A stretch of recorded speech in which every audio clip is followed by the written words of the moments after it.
Welcome to the Profitable Husband Podcast, where we explore the untold stories of men building empires with their partners. My name's Will Kai. Let's get into it.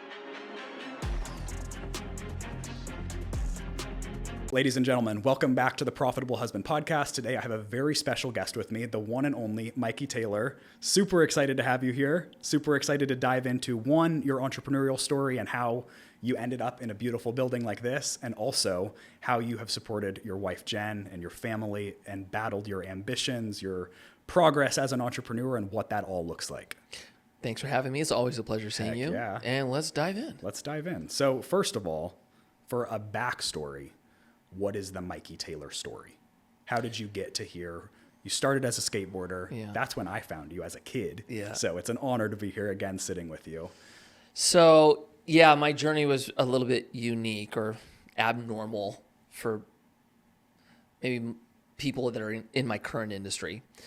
I started off as a skateboarder, just, kid in Southern California, and got into skateboarding before it became cool. Got pretty good, ended up getting sponsored. Then skateboarding exploded, and it turned into a full-blown career. I was pro for about 13 years. Okay. And towards the tail end of my career, I started working on a company that was supposed to be my plan B or my life after skateboarding. And that company was a business called St. Archer. It was a craft brewery down in San Diego. And the bad news is the company wasn't mine once my skate career ended. The good news is that was because it was so successful that we ended up selling it to Miller Coors before my career ended. Okay. So it was awesome because, we all made a lot of money. I had investors. They made a lot of money. Okay. But what I thought I would be doing after skateboarding wasn't there anymore. And so it took me about a year to figure out what I was going to do next. And that ended up being my current business, which is called Commune Capital. Okay. And we are a private equity real estate firm. So for anyone who doesn't know what that means, we go out and find real estate. We go out and find investors, and we pair the two together, and then we manage everything so the investor doesn't have to do all the work, but they can make a return based on that asset class. I love that. And then last, I am the mayor pro tem for Thousand Oaks. So I decided to run for city council a couple years ago and won. So I'm 3 years into a 4-year term. Wow. And how long have you and your wife been together? We're celebrating our 15th year in July. Wow. Congratulations. Yeah. So that's of marriage. And then we dated for about 5 years before we got married. Okay. So all in, we're about 20 years. Okay. How would you describe your relationship? With my wife? Yeah. Oh, that's a good one. This is the Profitable Husband, so we're talking about this kind of shit. This is cool because I don't talk about this a lot, but Yeah. it's, this is more important to me than the business. So Yeah. I like that. I would say our relationship is funny. Like, I tend to believe we could have a reality show because we are so polar opposites. Okay. But we complement each other really well. So my wife she's creative. She's driven. She owned her own business before we got married. She's very smart. But she has the approach when she gets into things to do like an absolute deep dive on the subject and becomes like an expert before she even starts talking about it. Okay. Where I'm like, oh, what'd you say? And then I'm just loud about it. Like I kind of tend to talk about things as I'm going through them. That's me. She's not as all over the place as me. She's more reserved. I think she's probably more of an introvert than extrovert. Okay. And she wears her emotions on her sleeve. Okay. Like Jen, if something's bothering her, there's no faking it. Like you know. Yeah. So let's call it, she's very authentic. Yep. I love that. I Yeah. love that. And with being together for such a long span and through multiple different career chapters for you, what has it been like in terms of supporting each other mutually through that? Yeah, that's a good question. So my wife, she's known me since I was 15. Okay, cool. So she knew me when I was out front of my mom's house with a, fun box, learning how to skateboard. And then she watched me go through like getting sponsored to becoming pro and then every iteration after that. And I would say it's changed, right? Like in the beginning, we weren't relying on support from one another, right? We were dating and we were dating, but we were kind of living different lives in a lot of regards. She didn't live with me. Okay. She had her own career. I had my own career. We had no kids. There wasn't really any financial blend. Yeah.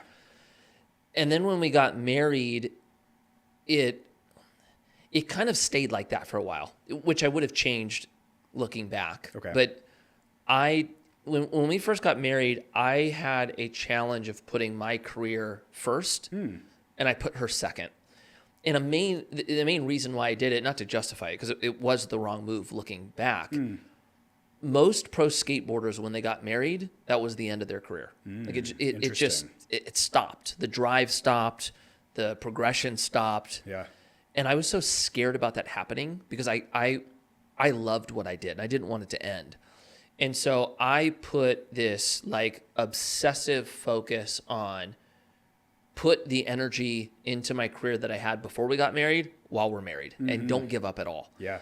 And so she took a back seat in a lot of ways. And then I decided to start a business on top of that. And so it was a very aggressive like energy towards being a pro skateboarder.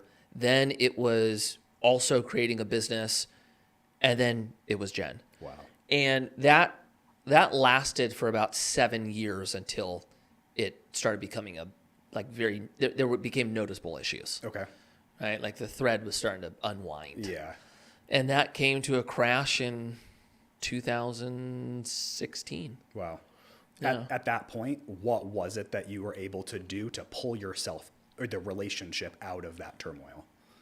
Well, honestly, I didn't know anything was wrong. Like, if you would have asked me in 2014, like, how healthy is your marriage? I mean, like, freaking firing. Yeah. Yeah. It's a 10. Yeah. And if you would have asked Jen, she probably would have said it's a 4. Okay. And I wouldn't have, and I wouldn't have known, I didn't know that, right? And so what happened is St. Archer was gone. We sold it.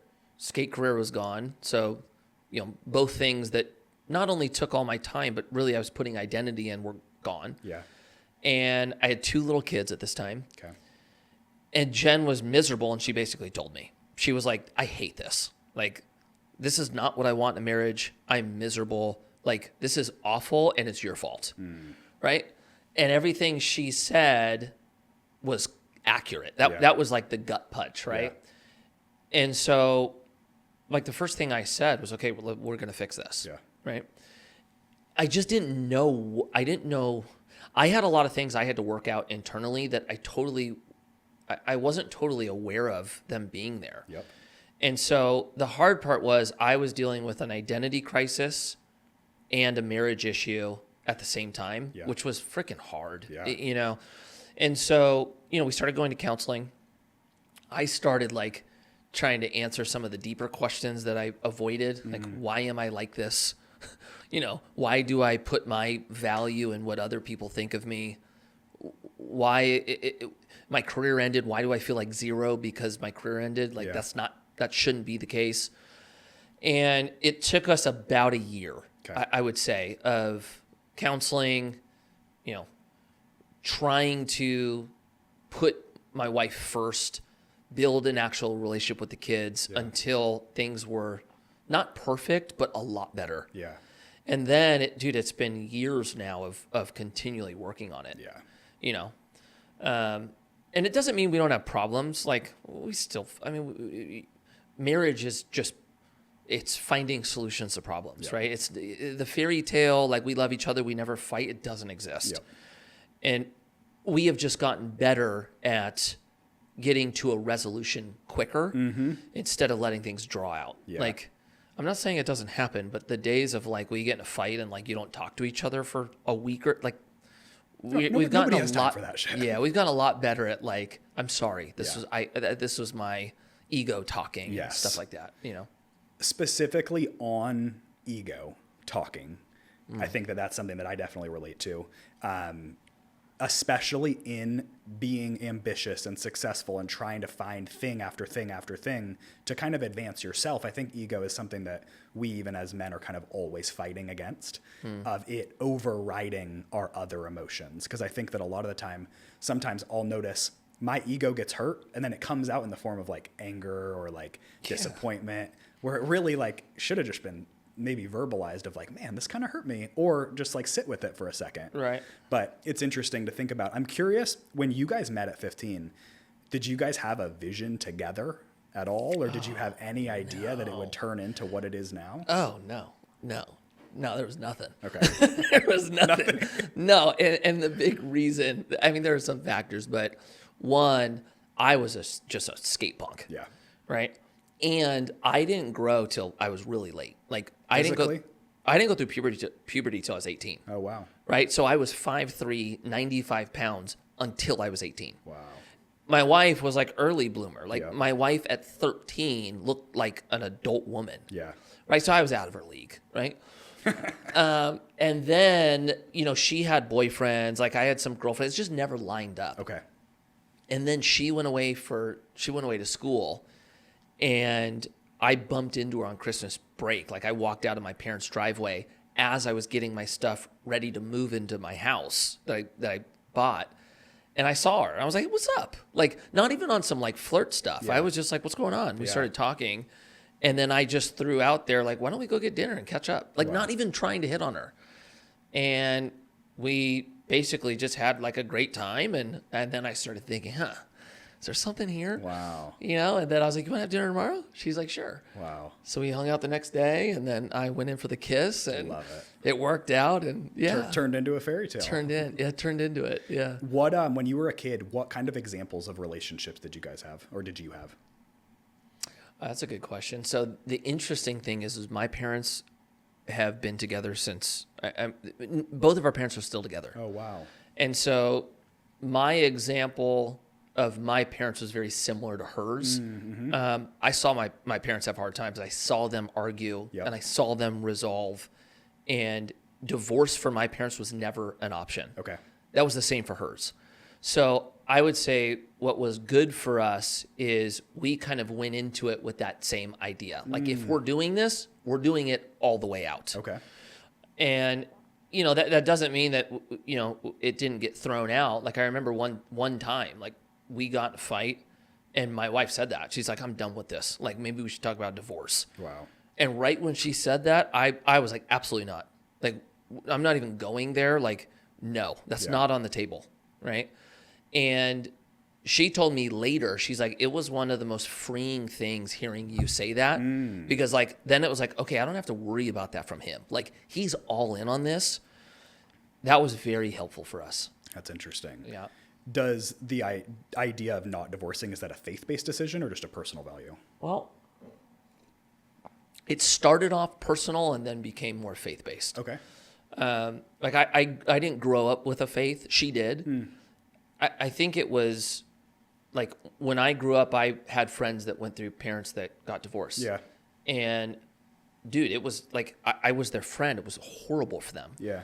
And so I was always thankful that I didn't have to go through that with my parents.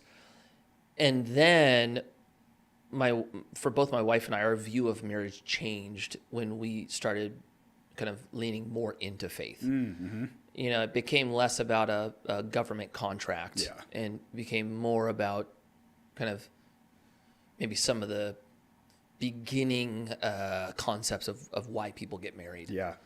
I love that. And when you are now, like, to bring it full circle, you're like now, would you call yourself a finance influencer? I don't know. Maybe in some regard. Yeah, I would say. You're like the most hash finance influencer. Yeah, thank you. I'll take that. I'm like the skate version of Ramsey. Yeah, I would say for like if you came across my content at first glance, the majority of it is finance and investing. Yeah. So for everybody who's listening to this, I grew up watching Mikey skate as a kid. And then we met on TikTok in 2020. I think you first connected with Becca, then we connected, then we became friends. I then invested into one of your funds. But your social content is really what stood out and was like, I immediately recognized the face, and it immediately drew me in because you felt like somebody I could trust.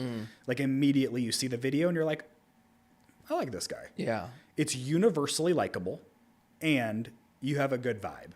I'm really curious, in your relationship, what has it been like going from being not on social media to the point that you're at now to now being this very public persona?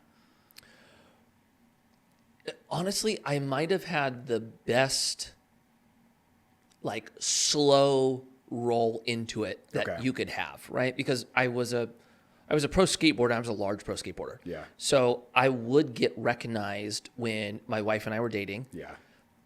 I just wouldn't get recognized at the scale I do today, but it would happen. Like, I'd be with my wife and somebody would stop me. You know, when we started having kids, that was a little bit weird. Yes. You know, somebody would walk up, "Hey, Mikey, I'm a big fan," and my kids, not understanding, would ask, "Is that your friend?"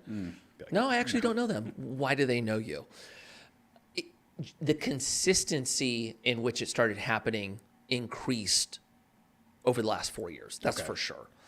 And now for the family, as weird as this sounds, it's like normal. Yeah. Right? Like, my wife is not thrown off when somebody stops us at dinner or stops me. The kids understand it. Yeah. You know, they might not understand the scale of it. Like, "Oh, Dad, you're famous?" Well, like, not really, but maybe kind of.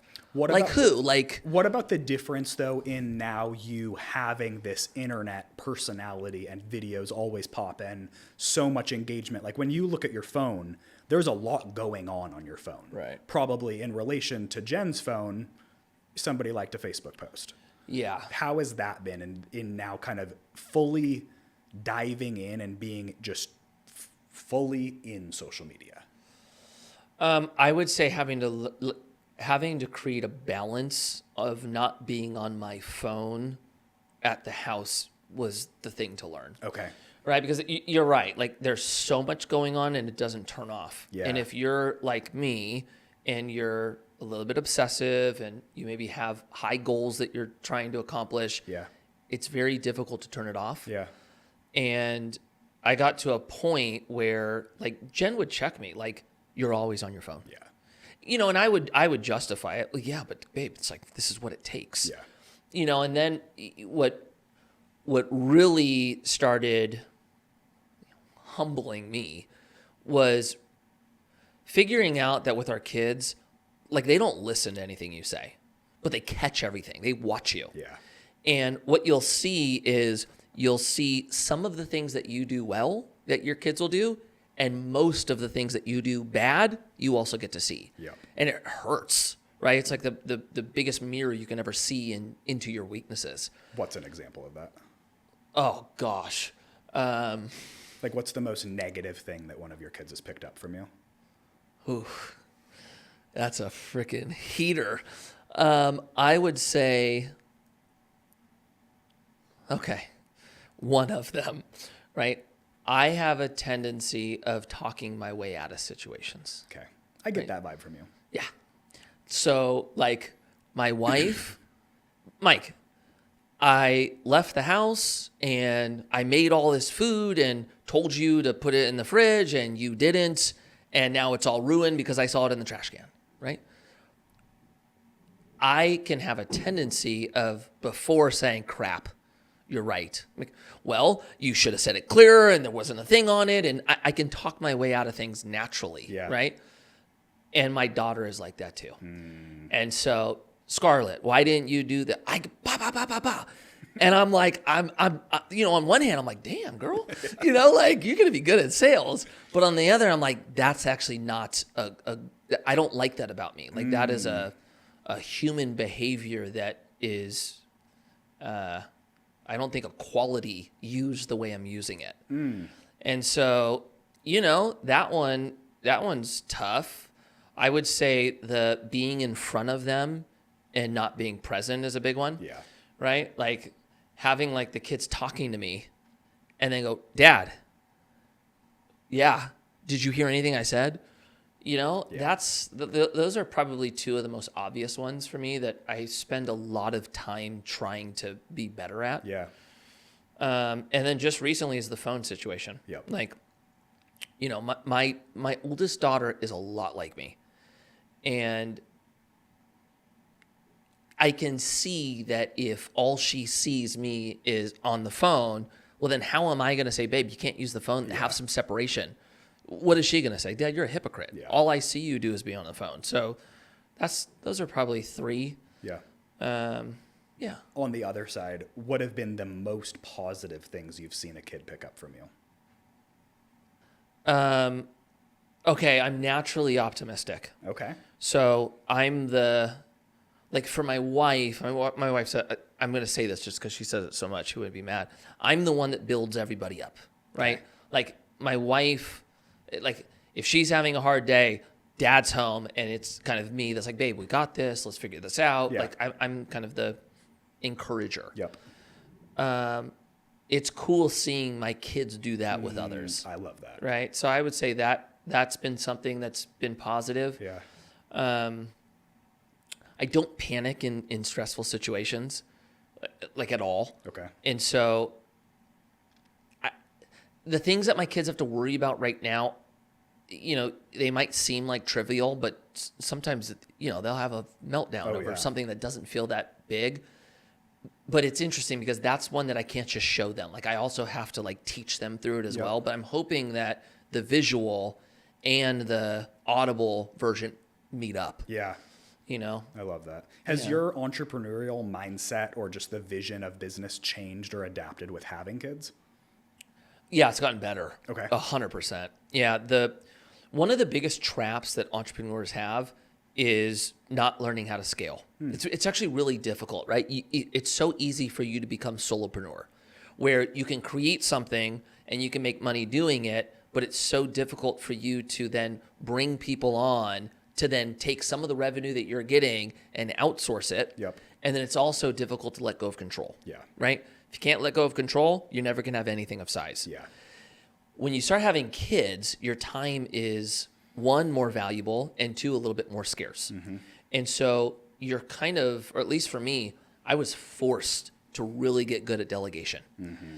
And that put me in a position of being able to scale a business better than I could in the past. Okay. And then I would say the other part is you have to get better at saying no. And no is such a valuable word. Yeah. That came from the kids also. That's interesting. You can't just say yes to everybody that wants to talk to you. Yeah. Yeah, 100%. Or work with you for that matter. Well, hey, thanks for saying yes to being on this podcast.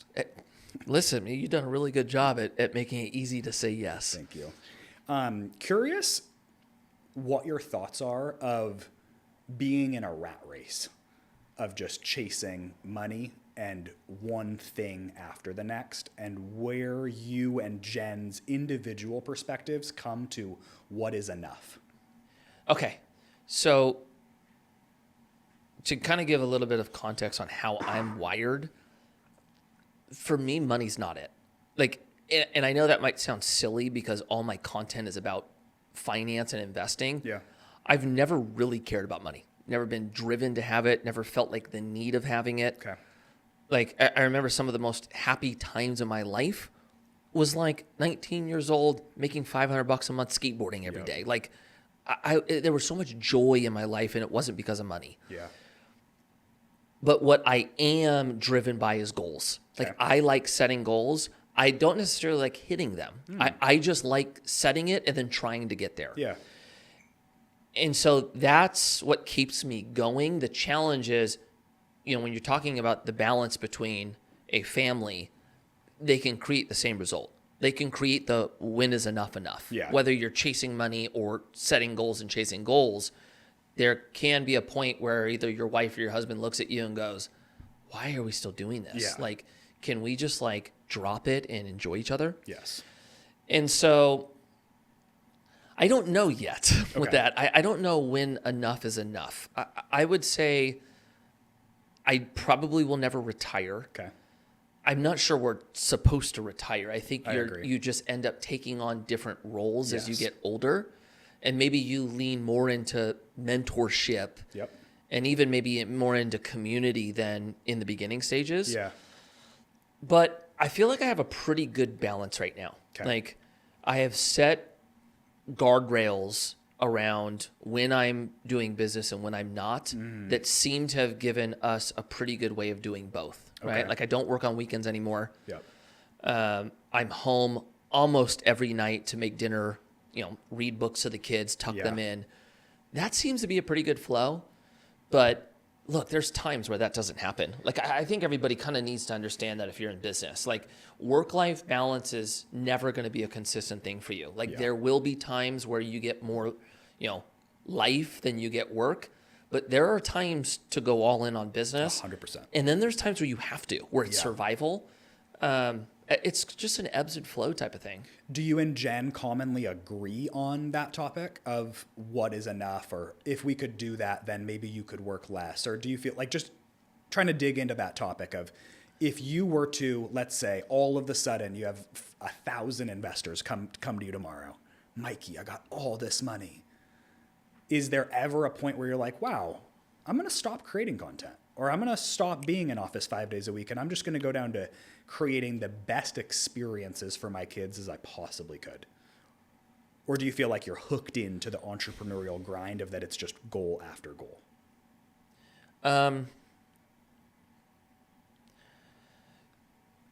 Well, I think if this is what I think Jen would say. Okay. I think Jen would say, this is how Mikey's wired. Yeah. And if he's not doing anything, he's going to be miserable. Yeah. That might be the best way I think she would say it. Yeah. Right? But I want to be careful, because it's I don't know if this is for men or if it's just for me. It is very easy to justify not being with the family or being with your wife because you're providing. Like, there is a correct balance. I don't want it to sound like I'm not putting a priority to that. It's just, if me building a business meant my kids were not having a father, and I was giving them a low probability of being, great wives or husbands or whatever the metric you want to use, that would be a different conversation. Yeah. I think I would tell you, it's time to step away. Yeah. I just haven't seen that. Yeah. So I'm going to kind of run off the idea that how I'm doing it right now is okay. Yeah. 100%. Right. And if that's the case, like, no, what I would probably do is get the business to a point where it completely runs without me. Yeah. And then start working on the next thing. Yeah. It's so interesting. So I started this podcast to really explore these kinds of topics, because I I think identify a little bit more with Jen. I think that you and Becca are wired really similar. 100%. I would say that's accurate. You're wired different. You were built different. Yeah.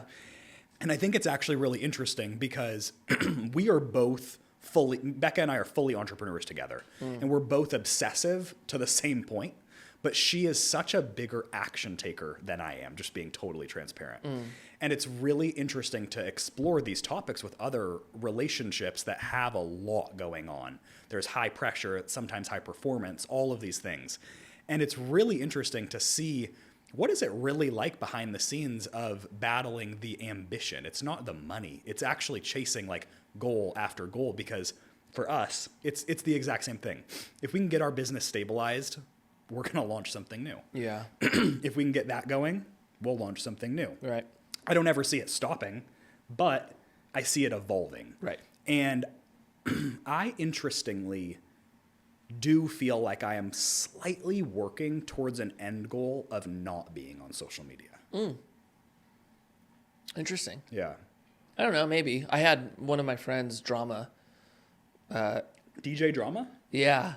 Yeah, tell me that the biggest flex is having no one know who you are. To be offline. Yeah. Yeah. I was like, damn, okay. I don't know. We'll see. Like, look, the second that I think that being offline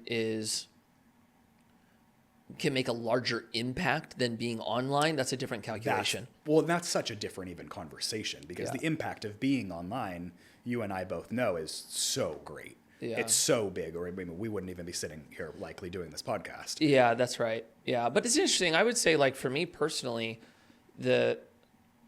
where Jen and I always have the biggest problem is when she feels like I'm not connected with her. Like, when she feels like we're not seeing each other, we're not talking, that's when fights break out. Yeah.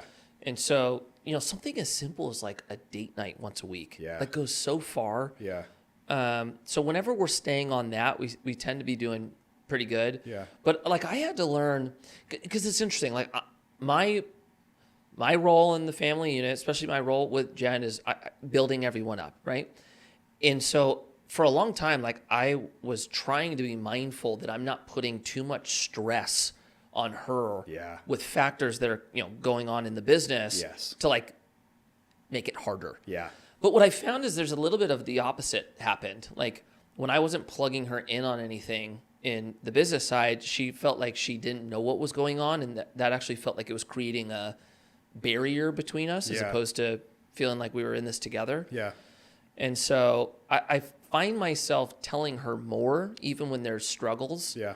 That tends to be healthy for the relationship. I just try to do it in a way where I'm not dumping things on her, So I think there's a balance. It's like anything. There's a balance. For any of the couples that are listening to this, or guys that are listening to this specifically, if they are feeling that distance in their relationship potentially because of how hard they're working, do you have any tips for them? Yeah, I would say, for anybody watching this that's having a hard time, your goal isn't just provider. Like that's the biggest one. Like you can't just go work, give money. That's not enough. Yeah. Right. So you might be the provider, you might be a portion of the provider, but your role goes, beyond that. Yeah. So it's important to know that. I would say the best piece of advice I can give you is don't justify your actions based on what your wife or your husband is potentially lacking, right? Don't let them be the excuse to justify your actions, right?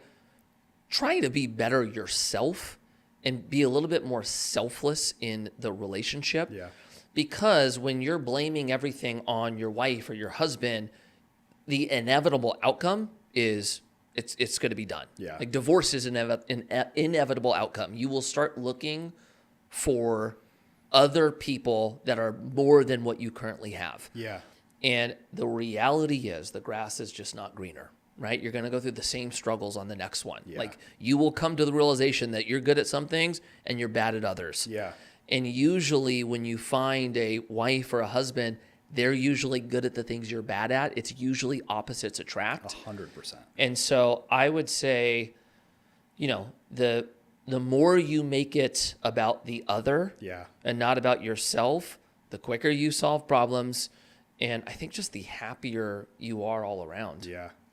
With your career being heavily like media forward and being involved or friends with a lot of kind of high rollers in the action sports and now private equity world, what percentage of your friends or just even acquaintances that you kind of were on the rise with, would you say are still together with their first partner or their first marriage?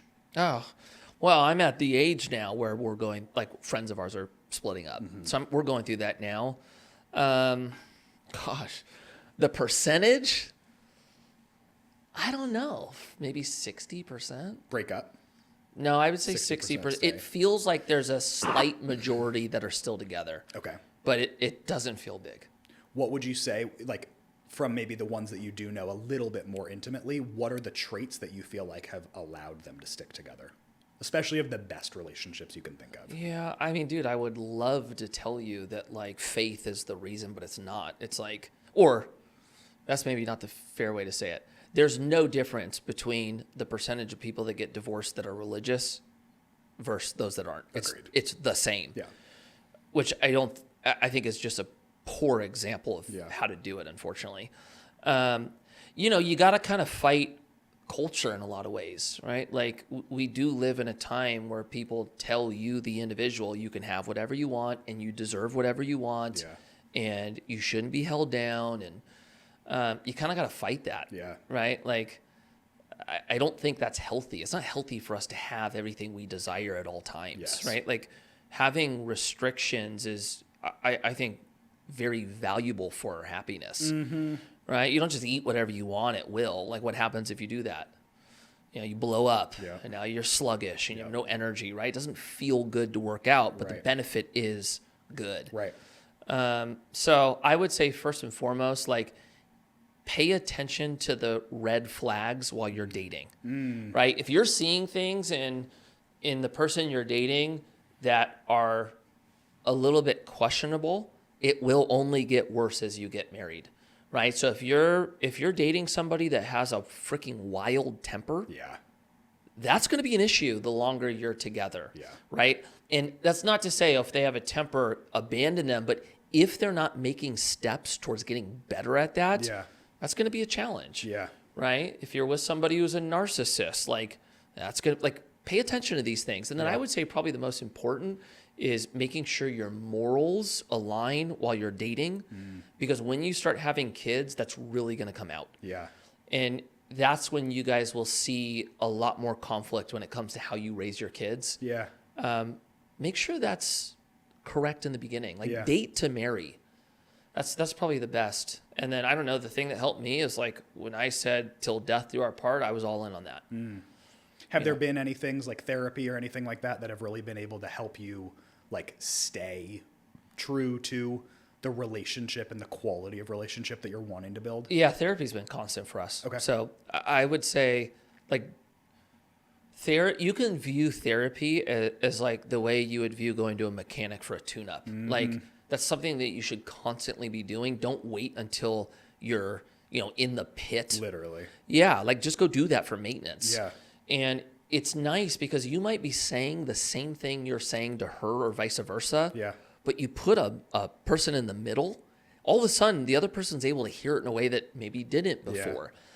We found that to be very beneficial. You get tools on how to communicate. That's been helpful. Yeah. But I would say treat a therapist the same way you would treat somebody you're going to give money to invest with. Not all therapists are the same. Yeah. So you want to make sure that they kind of view or their goals are in line with what your goals of a marriage are, right? Because the wrong therapist it won't be beneficial. It'll be disruptive. 100%. Yeah. I've definitely experienced that. Do you have any one specific takeaway from all the therapy that you guys have done that you would want to share to somebody else? Love languages, bro. Yeah. Love languages is the big one. What is Jen's? Jen's love language is quality time, Okay, cool. right? Mine's words of affirmation. Okay. Quality time for me is as low as it possibly gets. Interesting. It's like a 1. Really? Yeah. Hers, it's the maximum. Okay. And so this was something that actually changed our marriage. I didn't know that about her. And so the way I would communicate love to her is how I when I feel special. Yeah. Tell them. Yep. I love you, babe. You're the freaking best. You're so good at this. Yeah. Does nothing for her. Yeah. Right? She wants quality time, Yep. which is not how I perceive love. So I had to really learn to show her love through her love language, not mine. Yeah. Once I learned that, that was a game changer. Wow. That was a really, really valuable one. Yours is interesting to think about how you also in your family are the one that lifts everybody up. Do you feel really good when you get that back from your kids and your wife? Listen, that's what that was that's all I need. Yeah. Bro, you killed it. Boom. Yeah. All right, let's go. That swing looked good. Do you feel like that has drawn you into being a social media creator because of all the praise and validation that you get? Well, originally that was what I liked about the pro skateboarding side. Okay. It didn't start that way, but when I became pro and the fans Yeah. and you killed it and that became addicting. Yeah, 100%. 100%. Yeah. I feel that with my coaching clients for sure. Oh yeah, and that was something that I had to learn how to control. Yeah. Because as you can imagine, that'll be the death of you. Yeah. If you get your love based on what people say to you, Yeah. you no longer become yourself. You Yep. just try to be a chameleon and Yep. be the thing you think everybody wants to be, and that's misery. Yeah. That one for me was part of that switch up for my wife and I. The 2016, that's when I really had to go through that. Interesting. Yeah, I had to kind of realign where I feel valued. Yeah. You know, Where do you feel now? Where are you trying to build, with your family, with your kids, with the wife? What's the vision? what do you mean? What's all of this for? It's going to be different based on who we're talking about. If it's for the kids, Yeah. I want my girls, and then I want my son to see two different things, right? I want my girls to see what a healthy view of marriage is. I love that. And like, when they start dating and getting married, like, hopefully I was a good example to who they're gonna look to be with. And then for my son, it's like I want my son to see what a man is supposed to look like done right, And I'm hoping that they see somebody who's building something, somebody who has a lot of responsibility that doesn't take that lightly, that also has a great relationship. And I want them to see, I actually want them to see Jen and I go through hard times together. Like, I want them to see struggle between us, and I want them to see the resolution. Yeah. One thing that Jen and I are really big on is like, when we do something wrong, even if it's like how we acted with them, like, we want to take them aside. You know what? That's not how I should have acted. Yeah. Like, I'm sorry. Like, I don't want my kids I don't want to come off that I think I'm perfect in front of my kids. Yeah. And then for my wife, it's a little bit of a different calculation. Like, I want to be there for my wife the way she needs, with like emotional support and family support. And then I'm also the provider. Yeah. The financial provider. Uh-huh. Yeah. Yep. Could you imagine a world where that was flipped? I couldn't personally. No. It would be hard for me personally. Yeah. I don't know if that's just how I'm wired. I don't know, but that would be harder for me. Yeah. It's always an interesting concept, because a lot of the guests I've had on this podcast have been men that have a really powerful wife. And so I kind of have the profitable husband as that there's two sides of it. It's like kind of guys like myself that I add a lot of profit to my wife's brand, but hers is way bigger. It makes a lot more than mine, et cetera. And then I also think that there's this other side of being the profitable husband in terms of being the provider.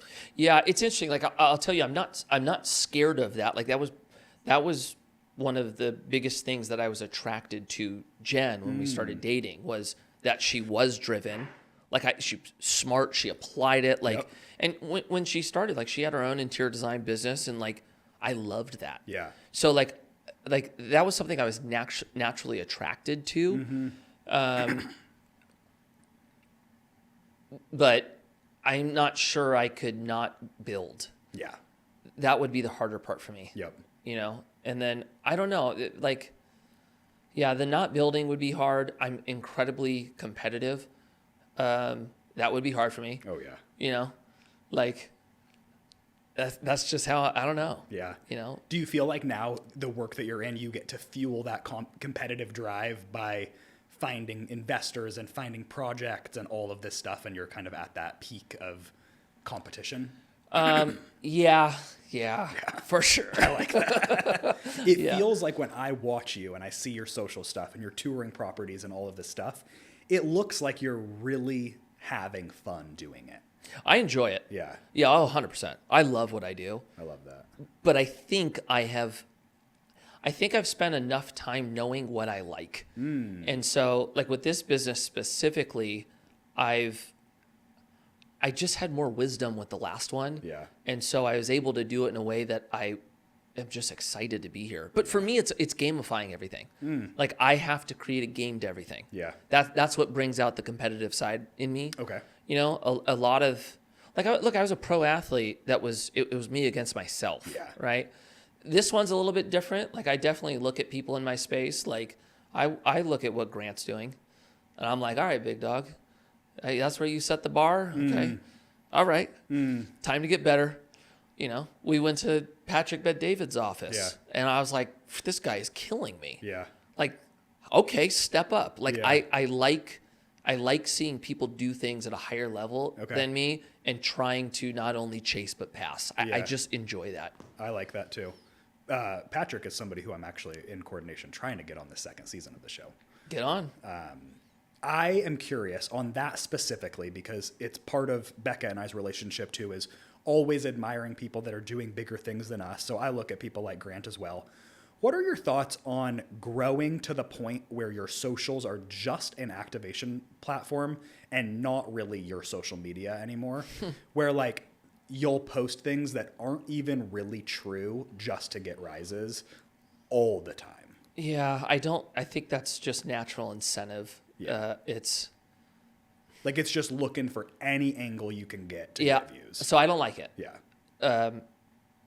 But I understand how people get there. Yeah.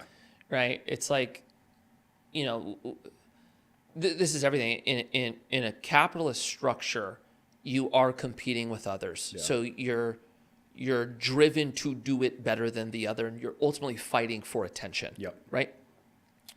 And it's why the balance between regulation and capitalism is so important to get right. Mm-hmm. Because without regulation, the inevitable outcome is destruction. Yeah. Right? Because if he's doing something illegal, but that's my competition, and I have no chance to survive unless I do it as well, you can see how the incentive is to follow that behavior. Yep. And so if your business is built so that attention equals revenue, Yeah. the natural incentive is get more attention. Yeah. And then based on how the algorithms are created, you're incentivized to say wild things Yeah. to then get the views, to then get the clicks, to then get the revenue. Yeah. And so I just don't want that. Yeah. I'm trying as hard as I can to not have that be my outcome. Yeah. But I think it's an intentional choice. Honestly. I think so. Yeah, I think so too. Yeah. It just depends on what your purpose is. Yeah. Like, maybe it's a little bit different because my world is investing. Yeah. And so I could get 1 million views, and I'll have the same investors come in today that came in the month before with 100,000 views. Like, Right. more views isn't a direct correlation to more investment for me. Yep. Maybe that's helpful for that. You know, Yeah. the second part might be Jen would have an issue. Mm-hmm. I would have to hear that when I got home. Oh yeah. You know, that I think that's, you know, we talked about some of the challenges that my marriage has. That's probably one of the things that I'm like the most thankful for is I am married to somebody who I value their opinion, and she will not hold back from telling me. Yep. Yeah, I come That's home, needed. Mikey, no, like this is not okay. Okay. Okay, dang. All Like right. to the point where you're like, you come home and she's like, hey, the video you posted today is coming down right now. Oh yeah. Yeah. Often? Not often, but that's a reality. Yeah. You know, for a long time, I come home and she would just look at me and go, "Your stories are horrible." Really? Yeah. You're like, "What is this?" Like, what do you mean? She'll walk me through it, and the thing that killed me is like all the things she was saying was right.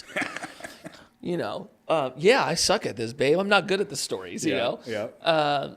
But you know, that doesn't mean it's always heard. Right. You know, like our ongoing joke. This is the same with Ryan too.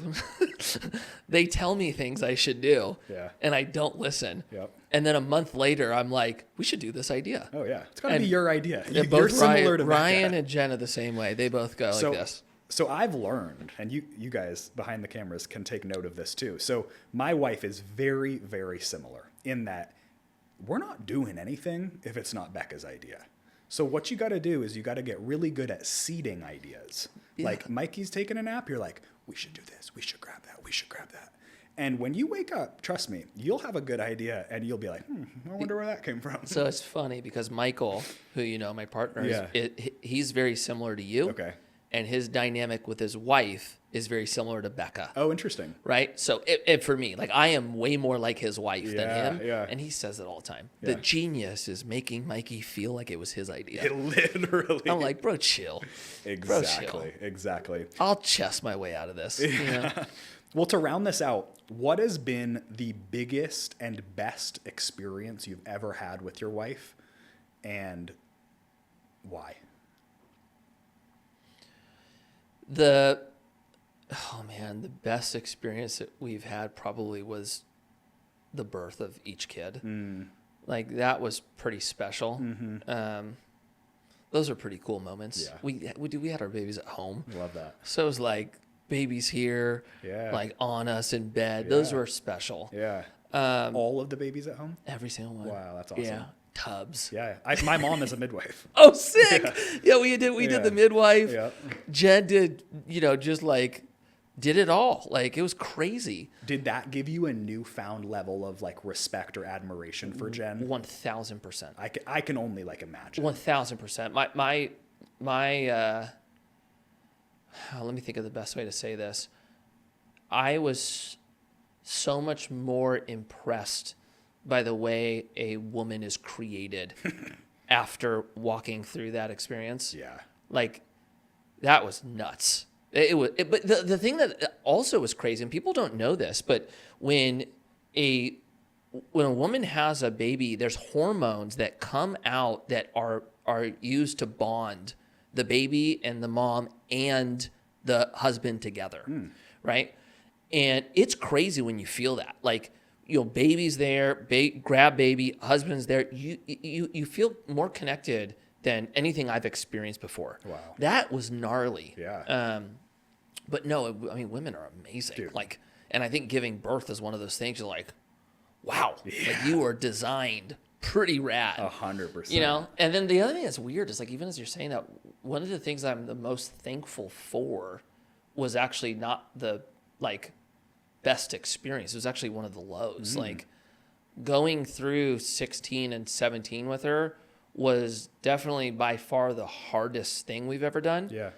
But what we experienced kind of climbing through it, that was actually special, believe it or not. Like, we felt closer after that trial than we did going into it. Like the feeling of accomplishment? Not the feeling of accomplishment, actually. It was probably the experience that people have if they're, like, at war and, like, they're with somebody right next to them through that. Like, you're in the trenches. Like a trauma bond. There's maybe a trauma bond that comes, but I think the thing for us was, like, there was so much more depth to our relationship having gone through a trial like that. And then there was this feeling of, like, gosh, if we got through that, this is how good it feels on the back end. We had more of an optimistic view for the next time we go through a hard time together. Yeah. Right? It was like, oh, okay, we know what it feels like to go through this, and actually, as shitty as it's going to be, what we get on the other end is actually better than what we had going in. That's encouraging for a couple. I love that. Yeah. I love that. Well, thank you for doing this with me. I'm super excited that we got to sit down, dive into your guys's, like, I would call it a power couple dynamic. And I just love to explore stuff like this on this podcast. I appreciate this, dude. Yeah, Thank bro. you. Thank you.